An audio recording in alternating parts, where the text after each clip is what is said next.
अगर आप सोच भी रहे हो ना एक आईफोन 17 परचेस करने की, तो ये एक ही वीडियो आपके लिए काफी होगा आपका परचेस डिसीजन फाइनल करने के लिए, क्योंकि मैं इसे 100 डेज तक यूज कर रहा हूँ। और मेरे हिसाब से ना गाइस, पहली बार एप्पल ने अपने बेस मॉडल को क्रेजी अपग्रेड किया, मतलब इनसेन लेवल। एमके बेजने ने भी इसको phone of the year trophy दी है गाइस, तो कुछ तो स्पेशल होगा इस फोन में। इस वीडियो को देखने के बाद गाइस आपको ये तो पक्का पता चलने वाला है कि आईफोन 17 आपके मेहनत के पैसों के लायक है या नहीं। So let's dive in. इतने छोटे बॉक्स में क्या ही होगा, बस एक C2C केबल मिलती है और एक सिम इजेक्टर टूल और of course the iPhone.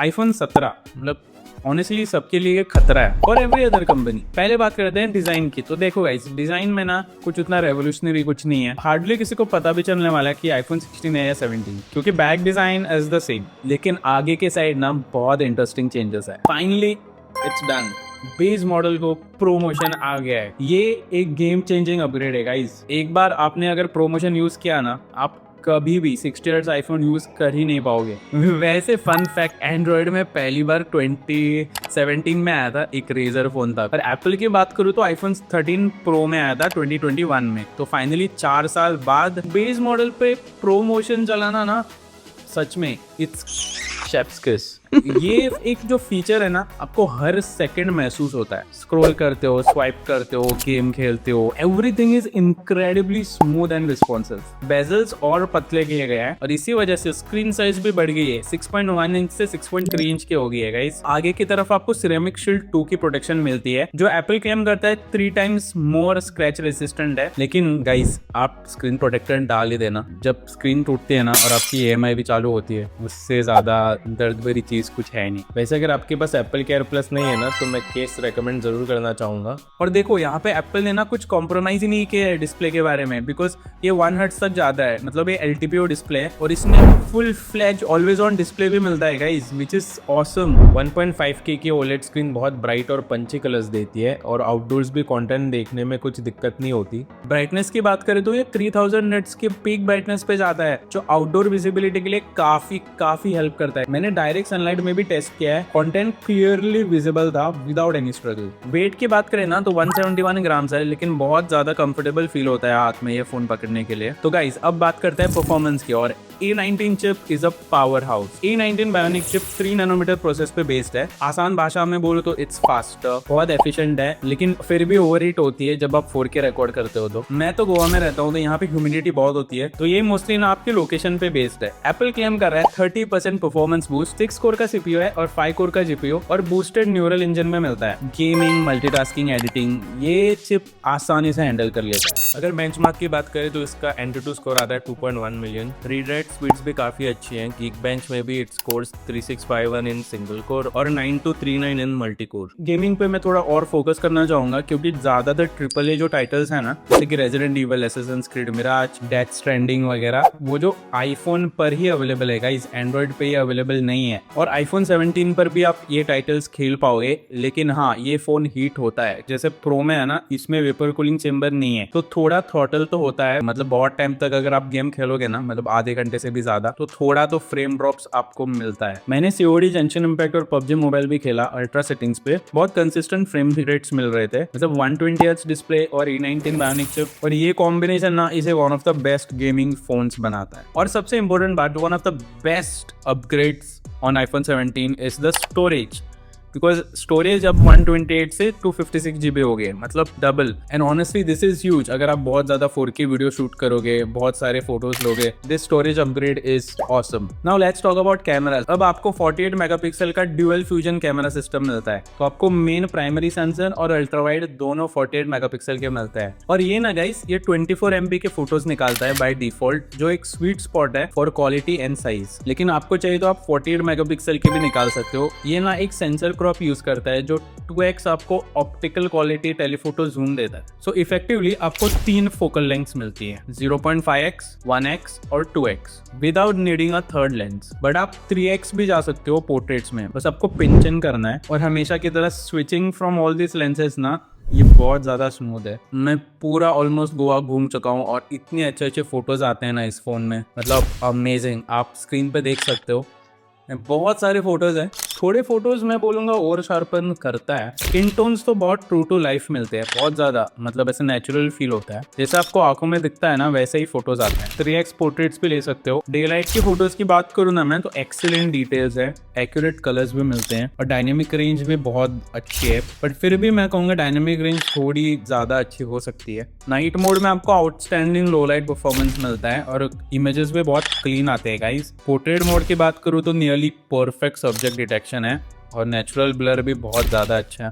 But कभी कभी ना एज डिटेक्शन थोड़ा मिस हो जाता है। और 48 मेगापिक्सल का अल्ट्रा वाइड जो है ना, वो भी काफ़ी ज़्यादा डिटेल्ड फोटोज़ निकालता है। अब अगर आपको इसके ओरिजिनल क्वालिटी में फोटोज़ देखने हैं ना, तो मैं गूगल ड्राइव की लिंक नीचे दे दूंगा, so go and check it out. इतना ही नहीं, इस बार रेयर कैमरा तो छोड़ो, सेल्फी कैमरे को सबसे ज़्यादा अपग्रेड किया है। ये अब सेंटर स्टेज कैमरा बन गया है। इसका रियल जादू पता है क्या है? Just look at this. यहाँ पे ना आप हॉरिजॉन्टल वीडियोस रिकॉर्ड कर सकते हो, लेकिन फोन को वर्टिकल पकड़ के। That is awesome. स्पेशली अगर आप व्लॉग्स करते हो ना, तो ऐसे फोन पकड़ के लिटरली मतलब अपने आप को रिकॉर्ड करना, इट्स ऑसम। ये बहुत क्रेजी चीज है आईफोन 17 में, that you can hold your phone like vertically but record in horizontal. हम अभी बाइक पे हैं, लाइक इतना स्टेबल वीडियो आ रहा है ये, जैसे कि आप देख सकते हैं। Crazy. And as usual iPhone का कोई तोड़ नहीं है जब वीडियो की बात हो। कोई वीवो, कोई सैमसंग, कोई पिक्सल, कोई भी मतलब पास में भी नहीं आता। Just look at this video. ये पूरा अनएडिटेड वीडियो देखो, ये डायरेक्टली आईफोन 17 के कैमरा से।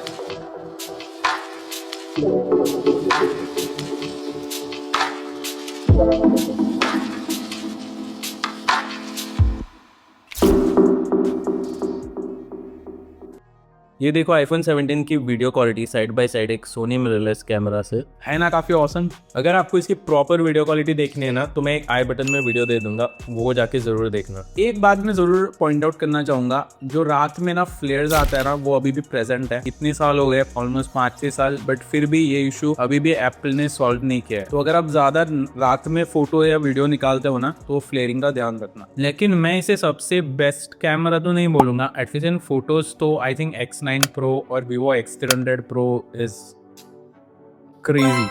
बट वीडियोस के मामले में I would still say iPhone is the best. और ये दोनों front end back 4K 60 FPS support करता है गाइस, विच इज ऑसम। अगर आपने ये आईफोन लिया ना, आप रिग्रेट नहीं करने वाले, ट्रस्ट मी। मैं ये एक बात बोलना चाहता हूँ कि आईफोन एक सही इंसान के हाथ में छपरी नहीं है। You can make money out of it. बहुत पैसा कमा सकते हो आप अगर आप एक आईफोन खरीदो, बिकॉज उसकी वीडियो क्वालिटी इतनी क्रेजी है ना गाइस। मतलब अगर आप कंटेंट क्रिएशन का वगैरह सोच रहे हो ना, तो आईफोन लेना आपकी जिंदगी का one of the best decisions रहेगा। ऊपर से जो ऐप सपोर्ट आईफोन में है ना, इट इज ऑसम। जो क्वालिटी एप्स आपको iOS पे मिलते हैं एज कम्पेयर टू एंड्रॉइड पे कभी वो एप्स होते भी नहीं और आएंगे भी नहीं। इतने क्वालिटी एप्स आपको आईफोन पे मिलते हैं। देखो बहुत फोन्स अच्छी वीडियो शूट कर लेते हैं, बट जब सोशल मीडिया एप्स की बात आती है ना, आईफोन का ऑप्टिमाइजेशन लेवल कुछ अलग ही लेवल का होता है। वीडियो क्वालिटी उतनी डिग्रेड नहीं होती, कंप्रेशन भी कम होता है। इसलिए अगर आप कंटेंट क्रिएशन सीरियसली लेना चाहते हो ना, तो iPhone does make a lot of sense. इसमें अब ड्यूअल कैप्चर मोड भी आ गया है, जिसमें आप फ्रंट और बैक कैमरा साइमल्टेनियसली यूज कर सकते हो। Perfect for reaction videos. Stabilization भी बहुत सॉलिड मिलती है। लेकिन अगर आपको प्रोरेस रॉ वगैरह चाहिए ना, तो आपको प्रो मॉडल से लेने पड़ेंगे। जैसे कि आप देख सकते हैं रोड बहुत ज़्यादा ख़राब है, but iPhone is doing its best to stabilize the footage. This is being shot hand held, क्योंकि रोड की हालत देख सकते हो आप। हम हिल रहे हैं लेकिन फ़ोन नहीं हिल रहा।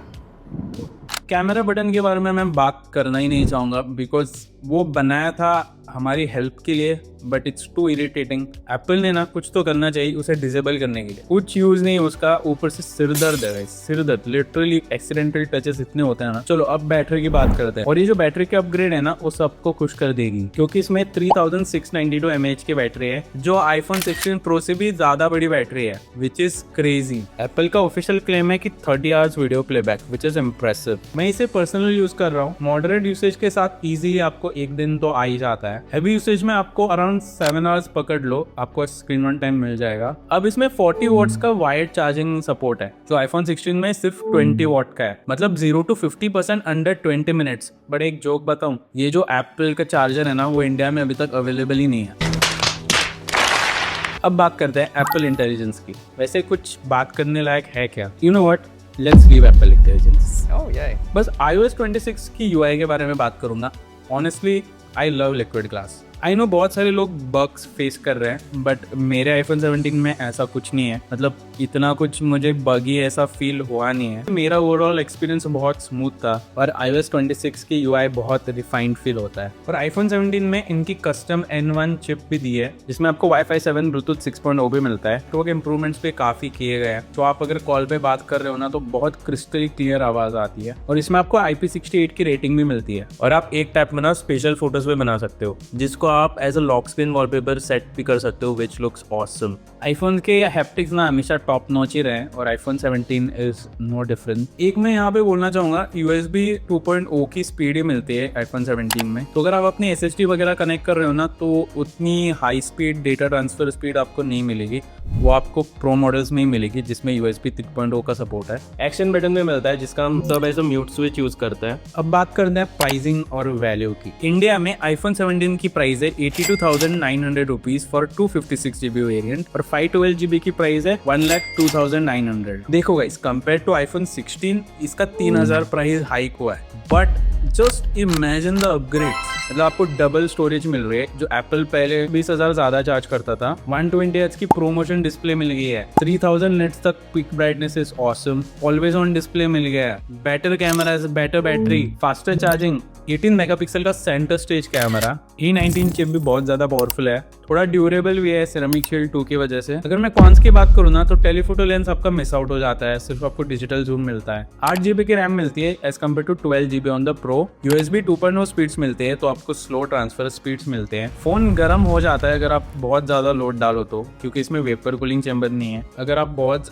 एक्सटेंसिवली यूज करोगे ना, मतलब आधा घंटा वगैरह गेम खेलोगे ना, तो इसका डिस्प्ले का ब्राइटनेस डिप डाउन हो जाता है। तो फाइनल वर्डिक्ट क्या है आईफोन 17 के बारे में? क्यों इसे लोग इतना ज्यादा पसंद कर रहे हैं, क्यों इतना डिमांड है? और पता है आपको, बीच में एक रूमर भी था कि इसका प्राइस हाइक होने वाला है, 90,000 होने वाला है, मतलब ऑलमोस्ट 7,000 प्राइस इसका बढ़ने वाला है। बट एप्पल ने खुद बोला है अभी कि कोई प्राइस हाइक नहीं होने वाला। मतलब Tim Cook is batting very big on India. मैं तो बोलूंगा, अगर आप आईफोन 16 वगैरह यूज कर रहे हो तो ठीक है, मतलब आई अंडरस्टैंड, इतना अपग्रेड करने की जरूरत नहीं है आपको। लेकिन अगर आप आईफोन 15, 14, 13, 12, 11 जो भी यूज कर रहे हो ना, this is the iPhone to upgrade. Honestly मेरे लिए तो promotion alone makes it worth it. मैं तो बोलूंगा ये आईफोन 90% लोगों के लिए इनफ है, आपको प्रो मॉडल लेने की जरूरत ही नहीं है। फर्स्ट टाइम ना ये उतना कॉम्प्रोमाइज डिवाइस ऐसा लगता नहीं है। ये एक्चुअली एक स्मार्ट चॉइस है फॉर 90% ऑफ द पीपल। इस बार ऐसा लगता है ना गाइस कि एप्पल ने अपने प्रो और बेस मॉडल में वो जो गैप होता है ना, वो बहुत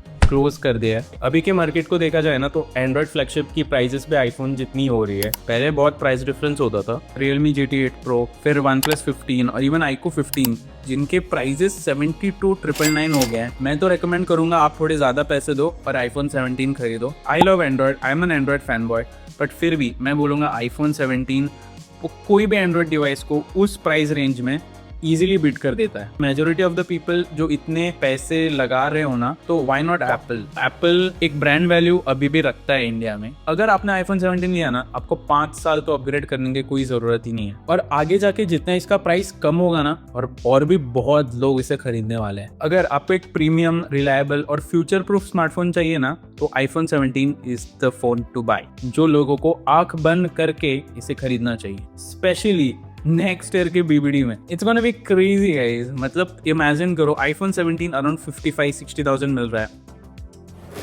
क्रेजी। सब लोग आईफोन 17 लेने वाले हैं, ये पूरा धमाका करने वाला है। ये एक इंडिया का ना डिफॉल्ट आईफोन होने वाला है 2026 में। गाइज रिपब्लिक डे की सेल पर भी नजर रखना, आपको कुछ ना कुछ आईफोन 17 सीरीज पे फर्स्ट टाइम डिस्काउंट देखने को मिल सकता है। और हाँ गाइज, वीडियो खत्म करने से पहले हैप्पी न्यू ईयर। ऐसे ही सपोर्ट करते रहो, 2026 आप सबके लिए सुपर स्मूथ हो विदाउट एनी बग्स। अगर वीडियो पसंद आया गाइस तो एक लाइक जरूर कर देना और चैनल को सब्सक्राइब भी जरूर कर देना गाइस। और मुझे कमेंट सेक्शन में बताओ अगर आप आईफोन 17 लेने की सोच रहे हो और आपके कोई क्वेश्चन हो ना तो कमेंट सेक्शन में लिख देना, मैं जरूर रिप्लाई करूंगा। Thank you, this is Nishant. जल्दी मिलता हूँ आपको मेरे नेक्स्ट वीडियो में। Bye bye.